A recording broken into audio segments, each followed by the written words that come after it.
এরকম একটা data set তৈরি করেছেন যেখানে 94 ডেটা আপনি অলরেডি ইনপুট করে ফেলেছেন। তো আপনি যখন আপনার লাইন ম্যানেজারকে সাবমিট করতে গেলেন, তখন দেখলেন যে এইখানে কোনো নামের আগে মিস্টার শব্দটি লেখা হয়নি। এখন এই 94 ডেটার সাথে যদি আপনি মিস্টার শব্দটি অ্যাড করতে যান, তাহলে মিনিমাম 15 থেকে 20 মিনিট আমার সময় লাগবে। এই কাজটা যদি আমি স্মার্টলি মাত্র 2 সেকেন্ডে করে ফেলতে পারি, তাহলে এটা কেমন হয়? আসলেই চমৎকার, হয় না? আচ্ছা চলুন দেখি। তাহলে প্রথমে আমরা এই ডেটা সেটটাকে সিলেক্ট করব। কিভাবে? এটা সিলেক্ট করলাম আর সাব মেনুতে যাব।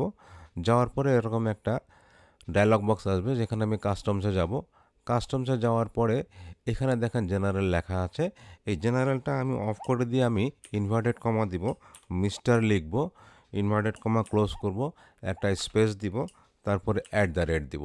দেখুন স্যাম্পলে বলছে মিস্টার স্বপন চন্দ্র সরকার, আমার এটা হয়ে গেছে। এখন যদি আমি এটা ওকে করি, দেখেন ম্যাজিকের মতো সমস্ত জায়গায় মিস্টার লেখা হয়ে গেছে।